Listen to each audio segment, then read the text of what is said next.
One evening, Prince Obiora met her again. He looked very unhappy, and it broke Adanma's heart. "My father has ordered me to stay away from you," Obiora confessed quietly, his voice heavy with emotion. "He believes it is for the best, for the sake of the kingdom." Adanma looked at him with tears brimming in her eyes. "I always knew this day might come, Your Highness," she replied softly, a tear escaping down her cheek. "But still, I have cherished every moment we shared. I will never forget your kindness, your laughter, and the way you made me feel seen." Her words pierced his heart. He reached out and held her hand briefly, their fingers trembling with unspoken feelings. But as fate would have it, their secret meetings could not remain hidden for long. When news of their continued meetings reached King Ikenga, he was furious. The king took swift and harsh action. Adanma was summoned, and without ceremony, sent away, not just from the palace, but banished from Anioma Kingdom altogether. Once upon a time, in the great and prosperous kingdom of Anioma, there lived a young prince named Obiora. He was the only son of King Ikenga, the mighty and wise ruler who had brought peace and glory to the land for many years.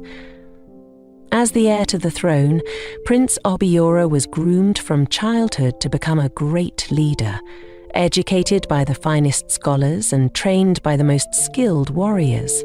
The prince was known throughout the kingdom for his remarkable wisdom, unshakable bravery, and kind heart.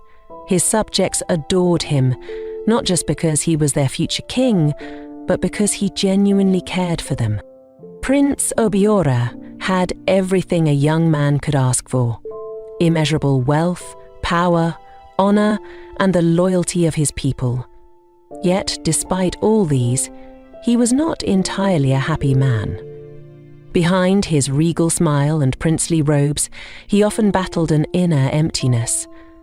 At times, he would stare out of the palace windows, watching the birds fly freely, longing to live beyond the strict expectations of royalty, to walk among his people not as a prince, but simply as a man. But his movements were always closely watched. The guards followed him everywhere he went, walking too closely. Nothing ever felt real. And deep down, he craved an ordinary experience, one where no one knew who he was, and he could speak without being called Your Highness. One bright morning, Prince Obiora made a bold decision. He would take a stroll, alone. No guards, no protocol, just himself and the path ahead. He knew his father, King Ikenga, would never approve, so he slipped out through the back garden gate while the palace still slept. He wore a simple cotton tunic, blending in like a common villager. He wandered through a narrow bush path that led to the great Anioma River, a sacred place whispered about in the stories and legends.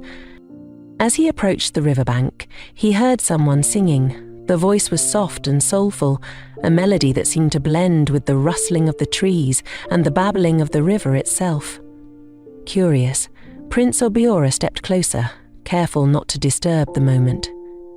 There, by the edge of the river, sat a young and breathtakingly beautiful maiden. She was dressed in a simple wrapper, her feet dipped slightly into the water as she held a clay water pot beside her. He recognized her outfit. She was one of the palace maids. Yet he had never really seen her this closely before, as they had so mates in the palace. Obiora stood silently beneath a tree, his eyes fixed on her with quiet admiration. For the first time in a long while, he felt something shift inside him. A connection, a spark he couldn't quite explain. When the song came to an end and the maiden dipped her pot into the water, Obiora stepped forward slowly, the twigs crunching beneath his feet. "Good morning," he said, his voice gentle but clear. Startled, she turned to him, her eyes wide with surprise. She hadn't heard anyone approach. He offered a small smile. I didn't mean to scare you," he added quickly. She nodded slowly, still unsure who he was. "What is your name?" Prince Obiora asked, his voice laced with genuine curiosity. She recognized the voice immediately. Startled, she quickly stood up, her clay pot nearly tipping over in the process. She bowed low, her voice soft and respectful as she spoke. "Good morning, Your Highness. I apologize if I disturbed you with my song. My name is Adanma." Prince Obiora's eyes softened as he returned her greeting. "Good morning," he said warmly, offering a gentle smile that reassured her. Adanma was a simple girl, but there was something quietly noble about her presence. Her eyes held a calmness that soothed the soul, and her manner was graceful, even in modest attire. She'd been serving at the palace for several years, diligently completing her daily tasks with humility and a quiet dignity that had not gone unnoticed by many. That morning, she had wandered to the river with the intention of fetching water for the palace kitchen, but the peace of the riverbank had overtaken her, and she found herself lost in thought, humming a tune from her childhood. "It is I who should apologize," Prince Obora said, stepping closer. "For interrupting your work. You are beautiful, and your voice is just as beautiful as you." Adanma looked down shyly, her fingers tightening around the neck of her pot. Compliments were rare, and even more so from someone of his stature. "Thank you for the compliment, Your Highness," she said quietly. "But I must return now. I only came to fetch water for the palace. I didn't mean to stay this long." Prince Obiora was reluctant to let her leave so soon. There was something about her presence that made the morning feel lighter, brighter, more alive. "Please," he said earnestly, "spend a little more time with me. Just a while." Caught between her sense of duty and the gentleness of his request, Adanma hesitated, then slowly nodded. "Only for a short while, Your Highness." They sat near the river, under the shade of an old udala tree. The prince began asking her questions, not about palace duties, but about her dreams, her favourite seasons, and the kinds of flowers she loved to see bloom in the royal garden. Adanma, though shy at first, began to open up. She described her fascination with sunflowers and how she always admired them from afar whenever she had the chance. To Obiora, every word she spoke felt like a thread weaving something new within him. There was an honesty in her voice, a freshness in her thoughts. From that day forward, Prince Obiora found himself longing for Adanma's company. He would search for moments, between lessons, meetings, and ceremonial duties, to spend time with her in the palace gardens or by the side corridor that overlooked the lily pond. There, their friendship bloomed like the flowers that adorned the royal grounds. They shared stories, they laughed, they dreamed. And though they came from different worlds, their souls found harmony in each other's company. But the palace was not blind. Whispers began to circle. Murmurs in the corridors, curious glances exchanged by the guards, disapproving stares from elder courtiers. In a kingdom so tightly bound by class and tradition, even innocent friendships could stir unease. It wasn't long before those whispers found their way to King Ikenga. The king, a man revered for his wisdom and feared for his firmness, summoned his son to the throne room. He sat high on the ornate stool of judgment, his regal presence filling the space like a thundercloud on the verge of a storm. "Obiora, my son," the king began, his deep voice echoing across the hall. "I have heard troubling rumors that you have been keeping company with a palace maid, a servant." He paused, measuring the prince with a steady gaze. "You must understand your position," he continued. "You are the heir to Anyama's throne. With that comes a responsibility to uphold the honor of this kingdom. A prince cannot afford to mingle freely with servants. It is neither fitting nor wise." Prince Obiora stood quietly before his father, shoulders squared, head bowed slightly out of respect. He let his father finish, absorbing each word, though his heart clenched with every sentence. When the king was done, Obiora raised his eyes, his voice calm but resolute. "Father," he said, "Adanma is not just a servant. She is a kind and intelligent maiden who has become a dear friend to me. I value her friendship and the wisdom she shares." King Ikenga's expression, though stern, began to soften as he looked into his son's eyes. "I understand your point, Obiora," he said after a long pause. "But you must also consider the consequences of your actions. Our people look to us not only as rulers, but as symbols of tradition and honor. They expect us to lead by example and preserve the customs that have guided Anioma for generations. You must distance yourself from this girl, for the sake of our kingdom and for the throne you are to inherit." Obiora felt his heart sink. His father's words, though spoken with wisdom, weighed heavily on him. He offered no protest, out of respect, but his spirit was burdened. He quietly left the throne room and returned to his chamber. There, in the solitude of his room, he sat silently, the memory of Adanma's smile haunting his thoughts. Despite the king's warning, Obiora couldn't bring himself to let her go. His bond with Adanma had grown into something too precious to be severed by duty or tradition. So he continued to meet her in secret, under the shade of the royal almond trees, near the hidden paths of the palace garden, and once more, by the riverbank that had first brought them together.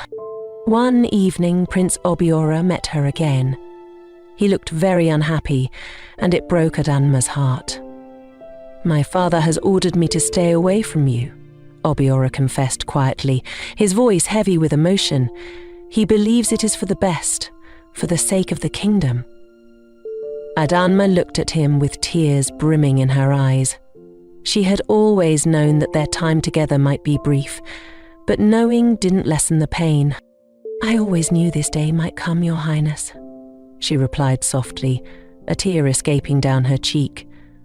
"But still, I have cherished every moment we shared. I will never forget your kindness, your laughter, and the way you made me feel seen." Her words pierced his heart.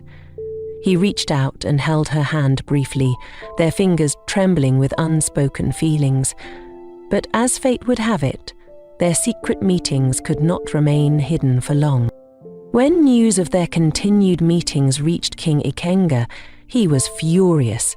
Feeling betrayed by his son and worried about the growing gossip within the palace walls, the king took swift and harsh action.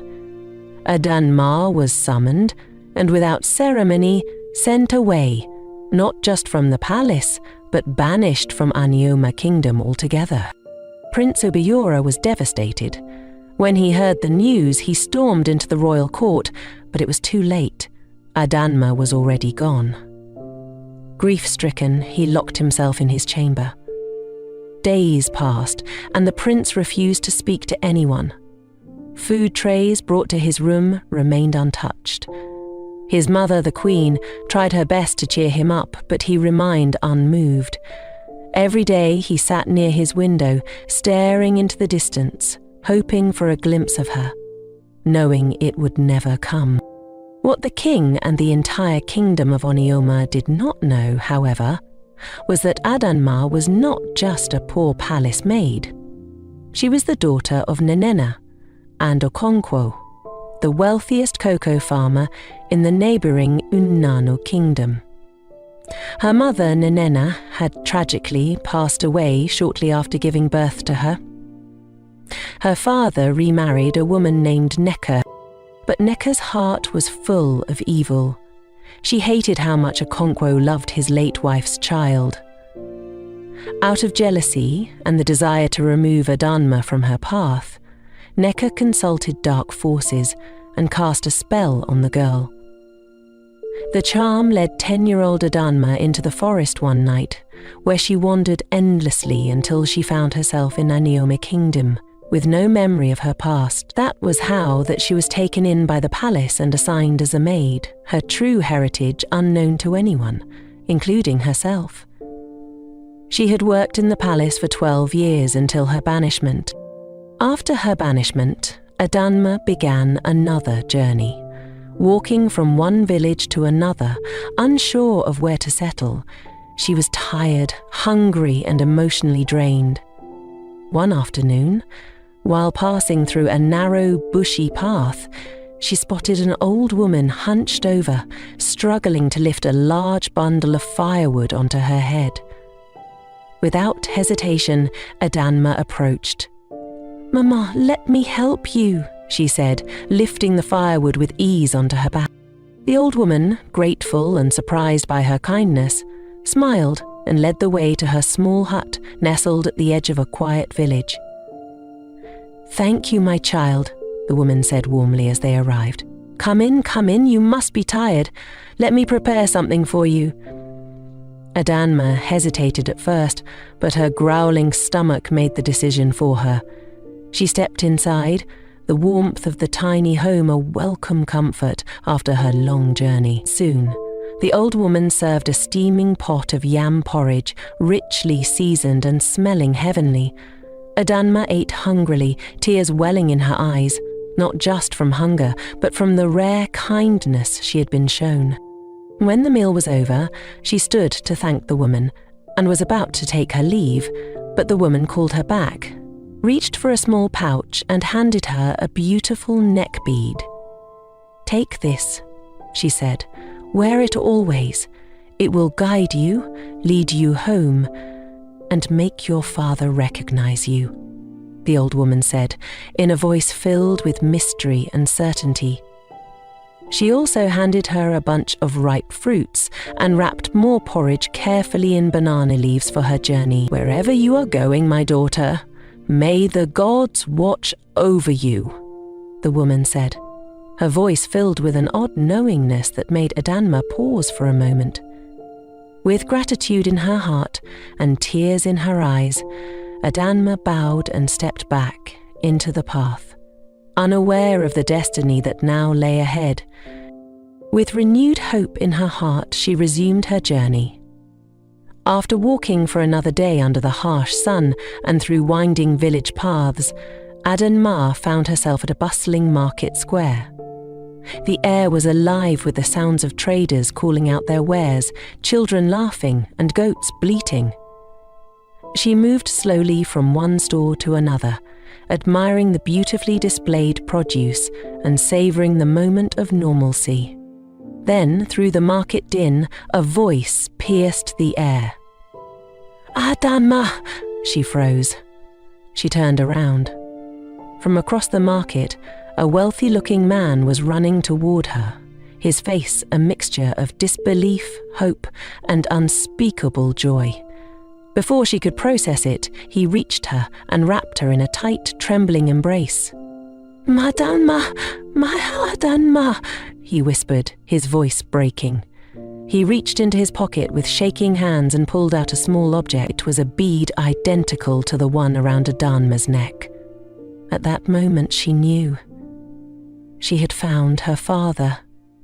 Tears streamed down her cheeks as she collapsed into his arms. "Papa," she wept, the word feeling both foreign and familiar on her tongue. "Papa!" Okonkwo held her tightly, unable to hold back his own tears. After so many years of mourning and uncertainty, the gods had restored what he lost. He gathered the villagers and declared with uncontainable joy, "My people, come and rejoice with me. I have found my lost daughter."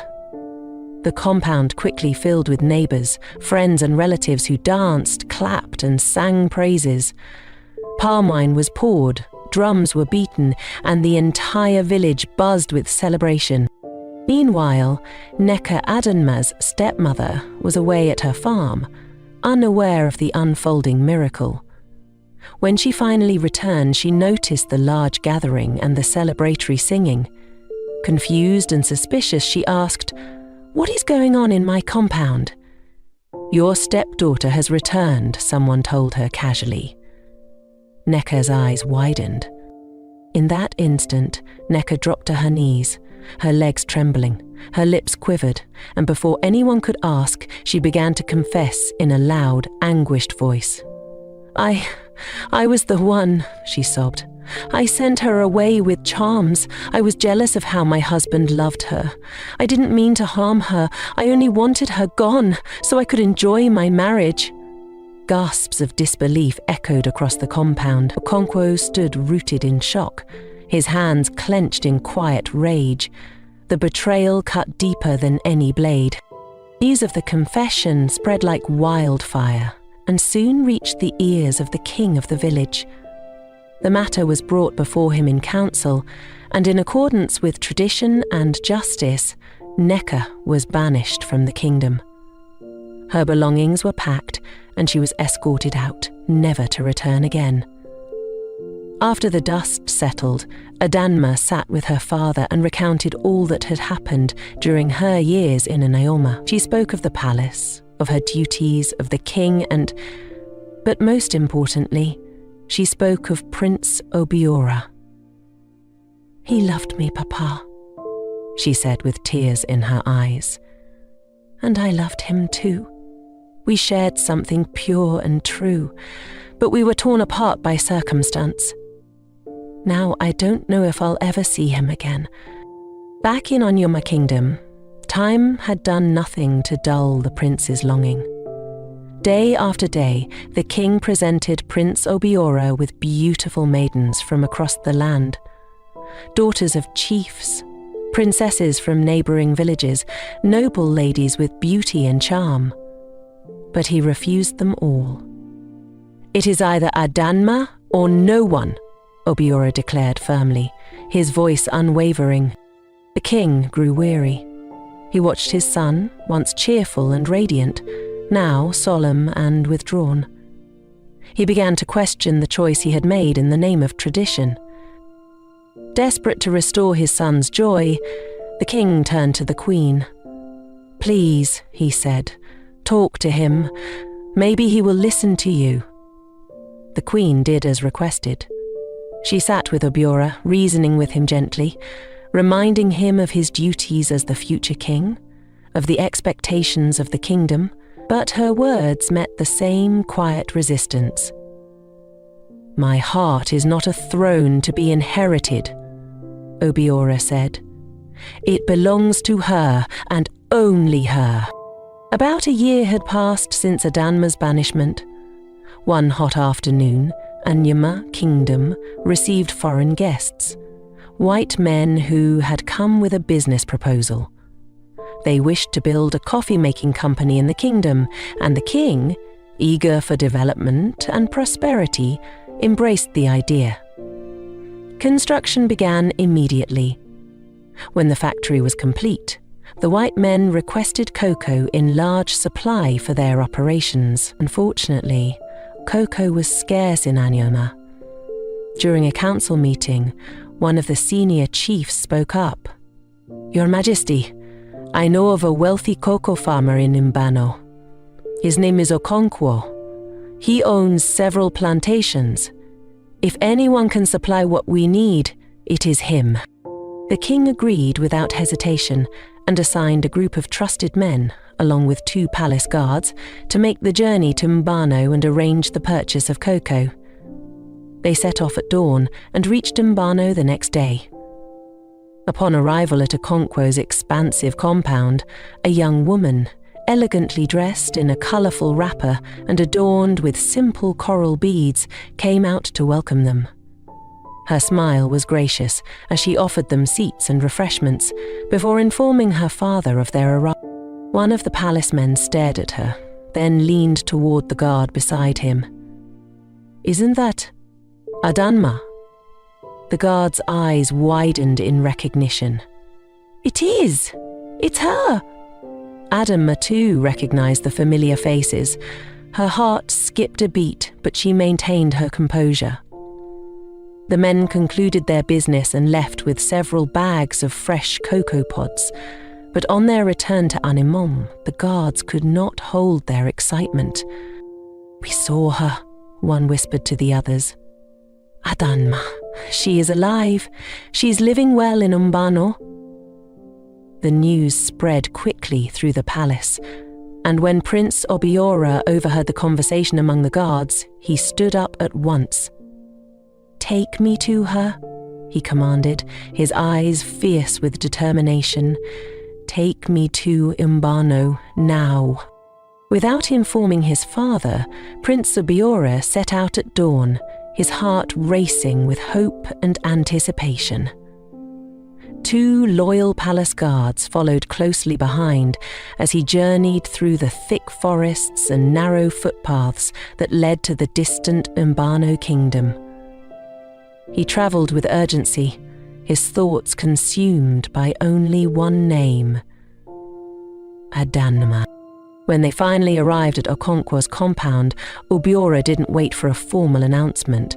The moment he saw her, standing by the garden, her eyes catching the morning sun, he broke into a run.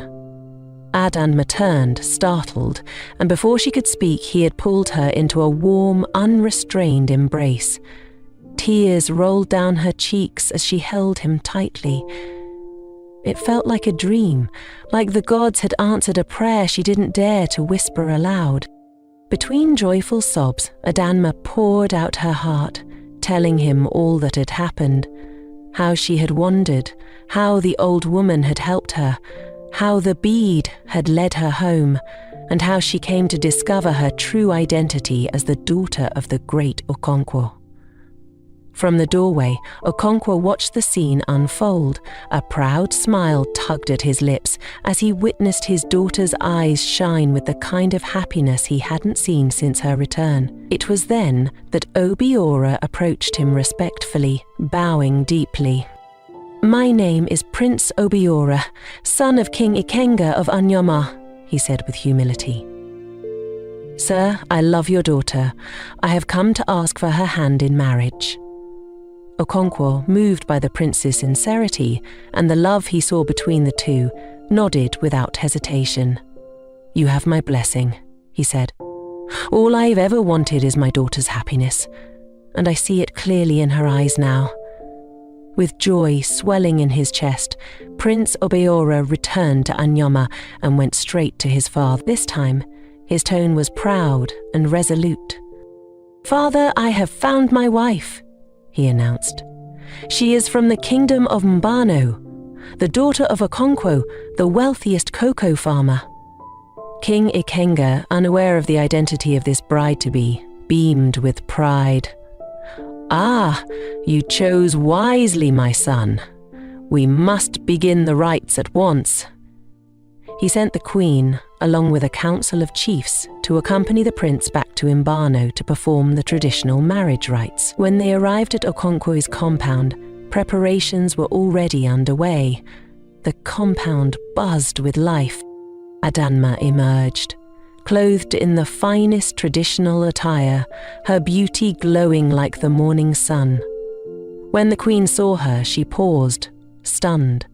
She recognized her, but said nothing, choosing instead to quietly marvel at the twist of fate.